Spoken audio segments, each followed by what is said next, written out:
go to the center. Breathing in and releasing. Now we go to that place of our eternal spring, the source of our very being, the core of everything we are, everything we know to be true. And we say thank you.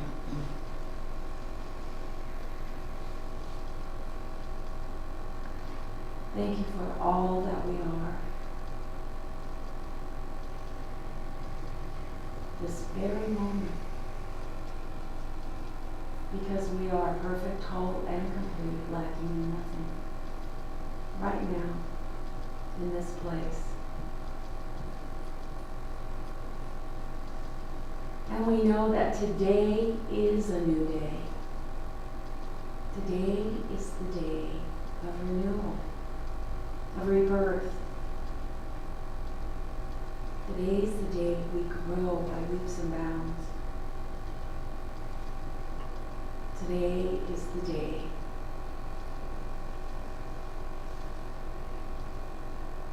that we claim what has always been ours, our divinity, our oneness with God and as God.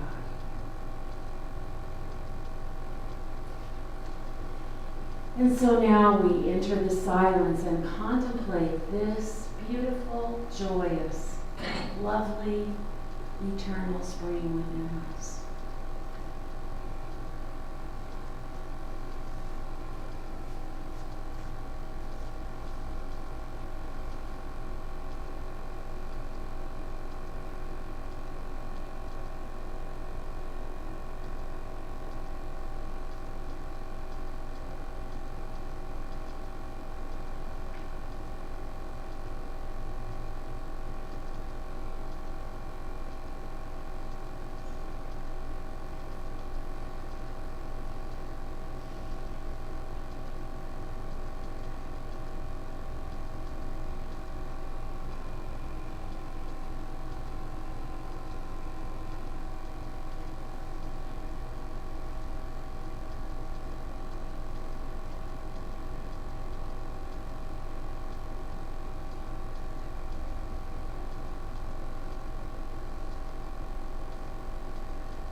And so now we open our hearts and our minds for what is ours to learn and know today. And we say thank you. And so it is. Amen.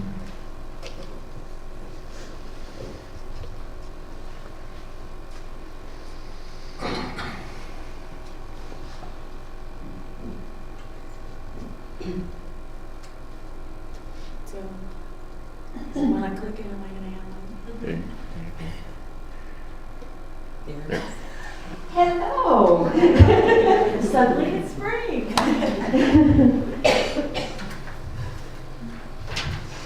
So how perfect is it that our daily word was new day today? Isn't that great? I am going to move this to you, if that's okay. Thank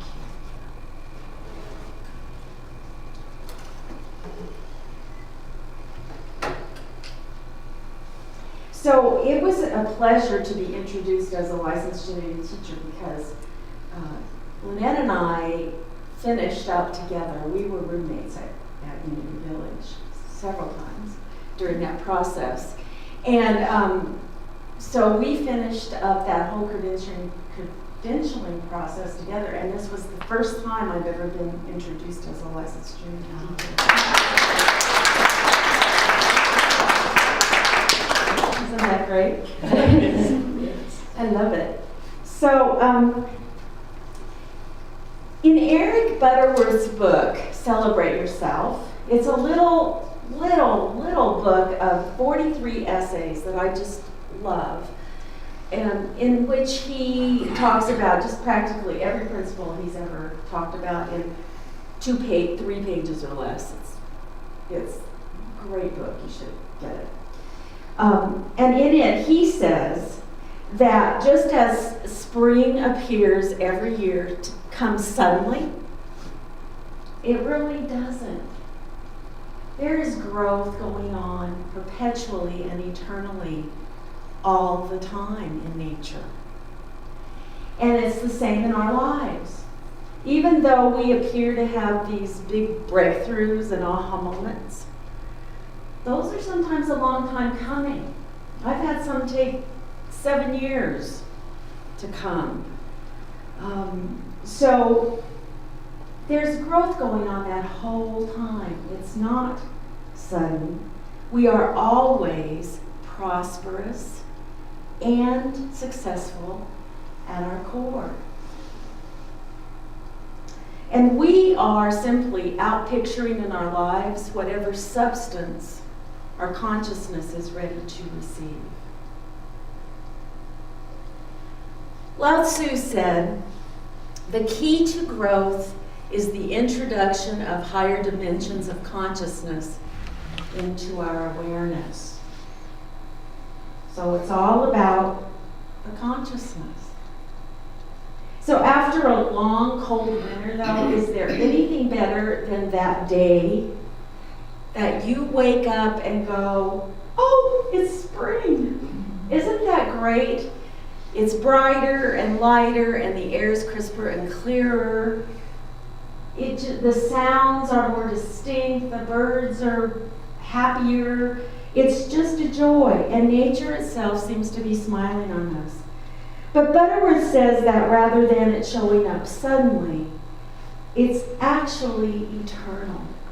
And it's always evolving and growing. And there's a consistency of renewal, both in nature and ourselves. He says that autumn should really be considered the season of buds, because as the leaf falls off the tree, right behind it is a bud. And embedded in that bud is another leaf. And so trees never stop budding.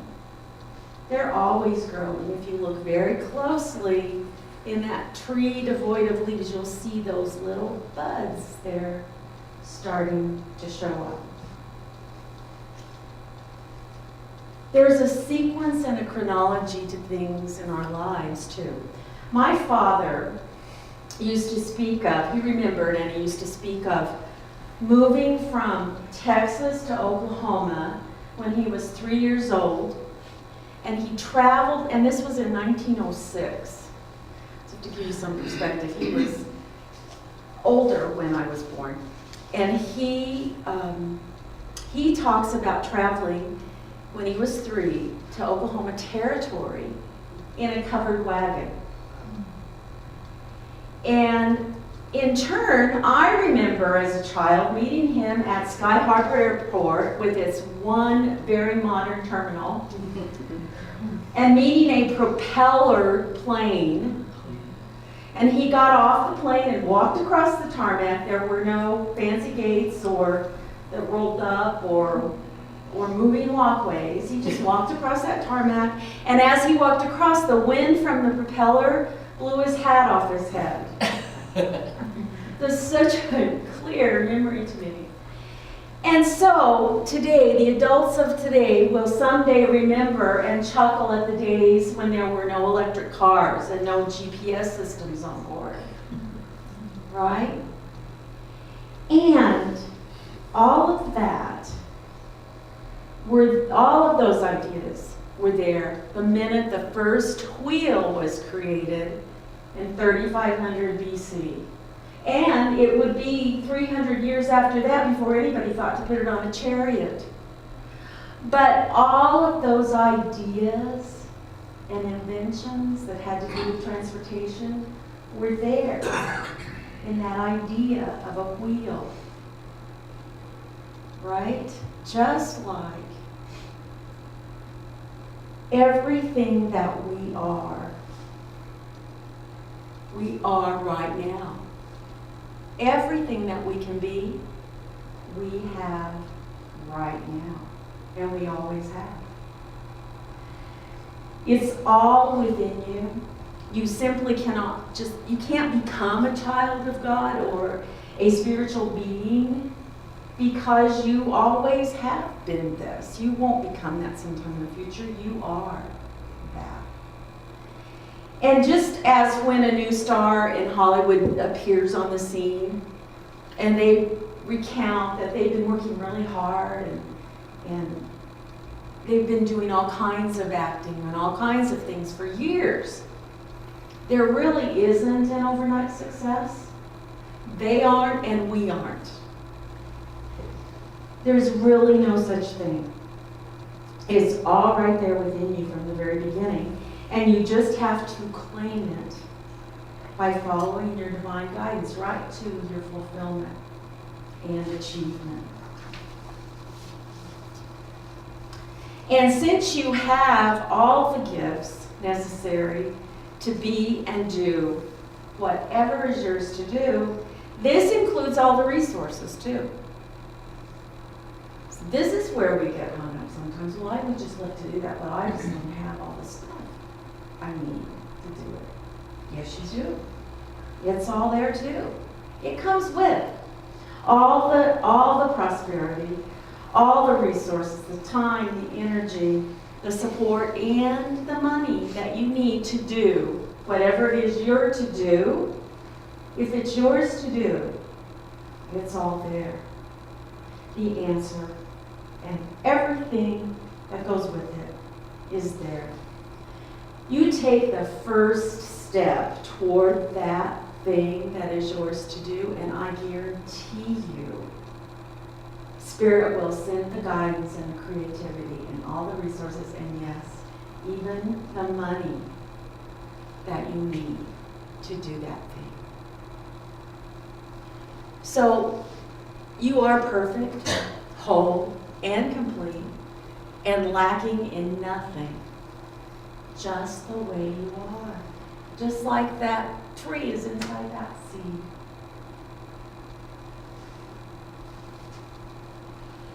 Divine inheritance isn't something that we earn or that we have to attain, but it's an unfoldment of us. It's becoming aware. It's the growth. It's something to be awakened and released. And this makes us think of Easter, especially this time of year, and it's truly all about the awakening, the rebirth, the renewal. And so, as you realize it's spring, be open to that growth. Take it all in. Let it remind you of the joys of your life, the newness of every day. I wrote this before I knew that you did this. Honestly. Isn't that wonderful? And a new beginning is just waiting for you to create the perfect day for yourself. Spring urges us to grow. The new buds push up through the earth even while it's still brown, and sometimes even while it's still white with snow. Don't you love that when you see that little bud coming up through the snow? And they seem to say, look at this, look at me, you can do this too. It's all about the rebirth, the renewal. We want to move from death to life, from defeat to victory, from sickness to health, and from failure to success. It's human to look forward to the future, and one of the most discouraging cries we ever have is, I don't have anything to look forward to. Well, spring gives us that. It gives us that optimism that rises to greet us with the first beautiful sunlit day. And what we have to do, we have to remember that springtime lives forever within us. We can access it at any time. It reminds us that we can't just sit around waiting for the next thing. It probably won't come and drag you out of your chair and away from Netflix. You're probably going to have to make that move yourself. So we have to do something about it. We move toward it. We commit. We learn something new. We meet someone new. We take a chance. Be creative. This means we have to be ready. And there may be some things we have to do to get ready. Reverend Joy Weiler wrote an article called The New Growth of Spring, and in it she says, any time is a great time for spiritual growth, but there is an urgency to grow, especially in the spring. The warmer weather inspires us to cast off what we no longer need, whether it's a sweater or an old habit.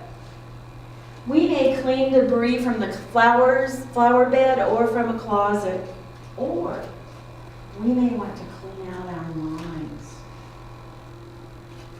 To be ready for the new, we must let go of the old. We must release that which holds us back. And this verse speaks to that, Romans 12:2.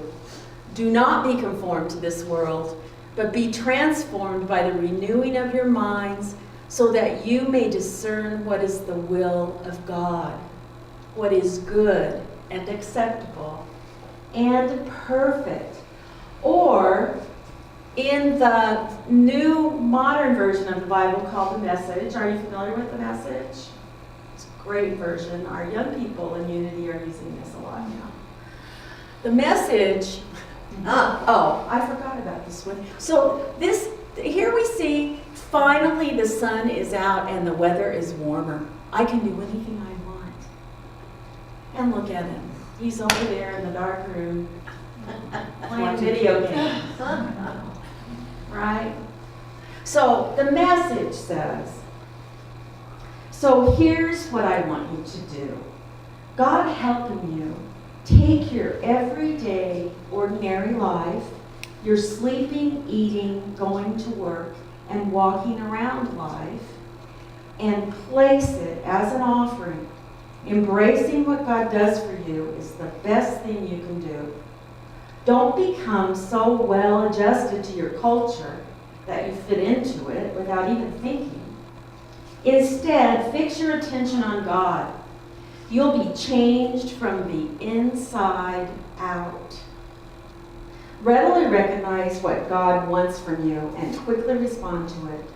Unlike the culture around you, always dragging you down to its level of immaturity, God brings the best out of you, develops well-formed maturity in you. So that's what that version says about not being conformed to the world.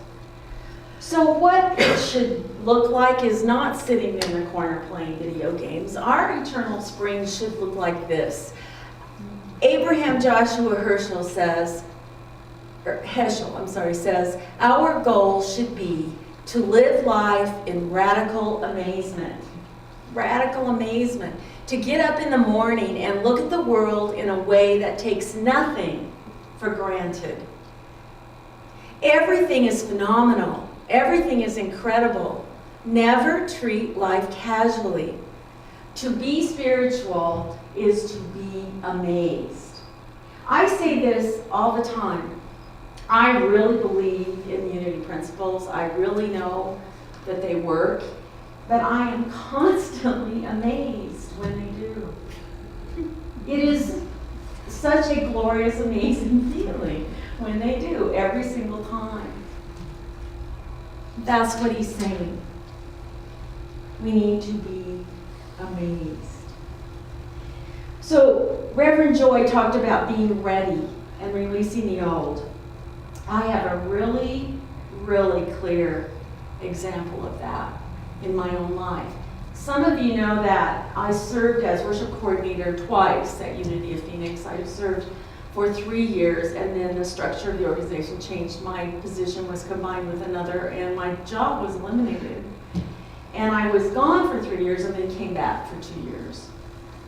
and then recently I left again. Well, both times,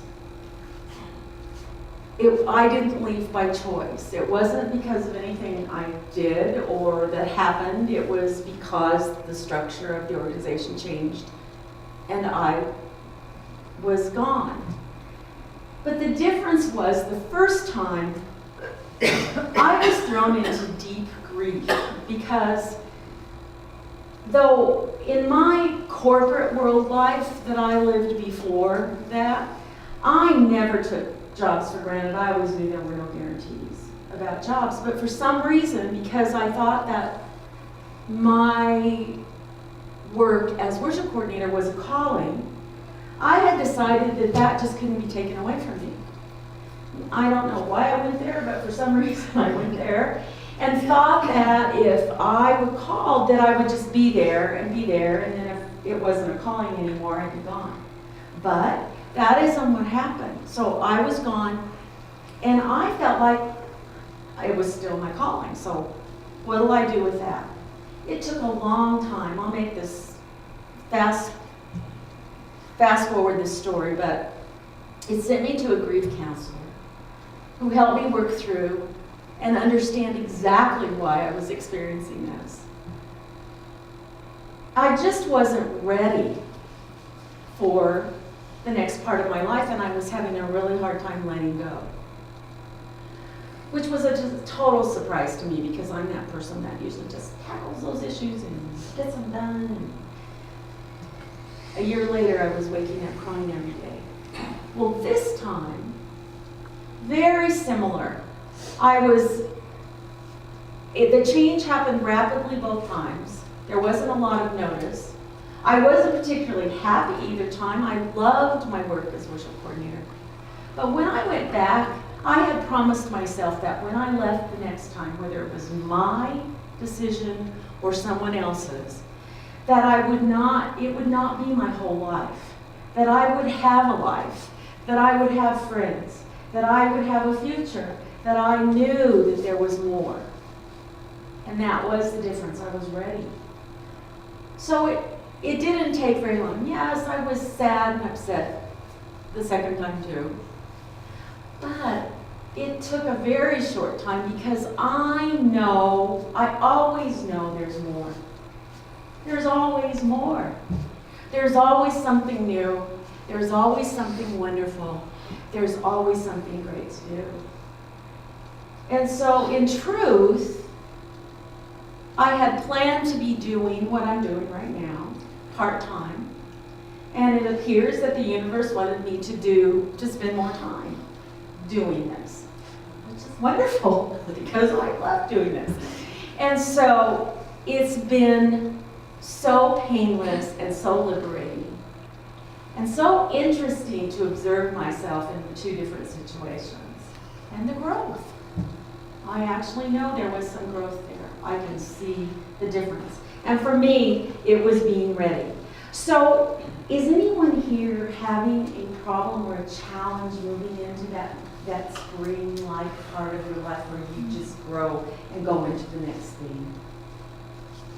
Are you having a challenge? You don't have to say it out loud, but think about it. Is there something in your life you just know you're meant to do, but for some reason you're just having a hard time moving there? There could be a lot of reasons why. But what is keeping you from it? Think about it. Is it the fear of not being able to be successful? Or is it what someone else will think? Or what someone else has said to you? In The Soul of Money, the book Lynn Twist wrote that I know you've been talking about and we're going to talk about in class this afternoon, she says, we think we live in the world. We think we live in a set of circumstances. But we don't. We live in our conversation about the world and our conversation about the circumstances. That's our reality that we create. In other words, we live in our stories. So what if we're not seeing, out picturing in our lives what we want to see? what do? You change your story. You change your conversation that you're having with yourself, most especially, and with others. So here's someone who knows it's spring, and this is what she's saying about spring. In honor of this beautiful spring weather, I would like to invite you over to complain about allergies, reminisce about spring break trips, and help me clean. This doesn't sound like my kind of spring, especially the cleaning part. But look at this. This is a cat. I'm a cat person. This little cat says, reasons I love spring. This is how this cat sees spring. Warm weather, Easter, April showers, May flowers, picnics, and bugs. Well, he put a line through bugs. I'm not sure it's because he ate the bugs or if he just doesn't like the bugs, but regardless, this cat's looking at spring for all the joys of spring. And it's just that simple. Not always easy, but that simple to look for the joy.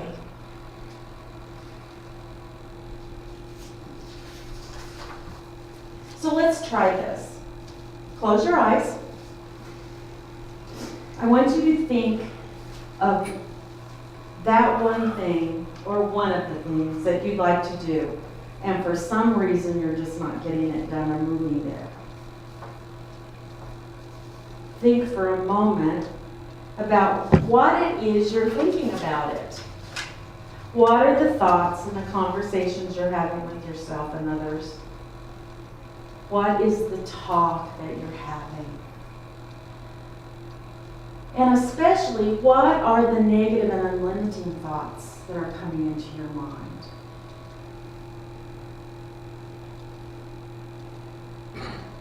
Ask yourself, why do I think that?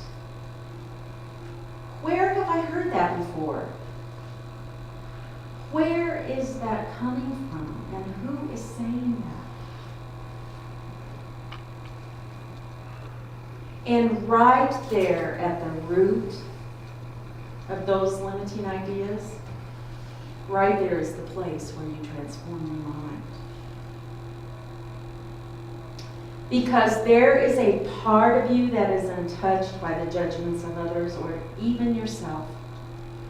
The spiritual essence of you is strong and good and wise and powerful. So close your eyes again. Think again of that thing that you wish to do or be. This time, know that you can do it. Make a commitment just to be willing and just to take one step, the first step. And as we said before, the resources will be there.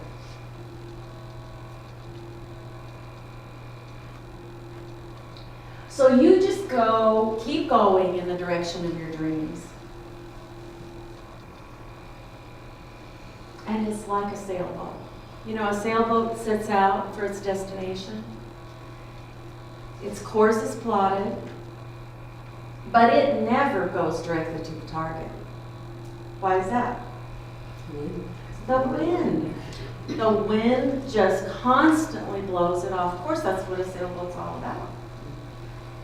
And that's what we're all about. So the journey for the sailboat is constant correction. And so is your life.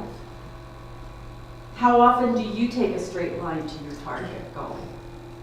How often does every single thing that you plan work exactly the way that you planned it?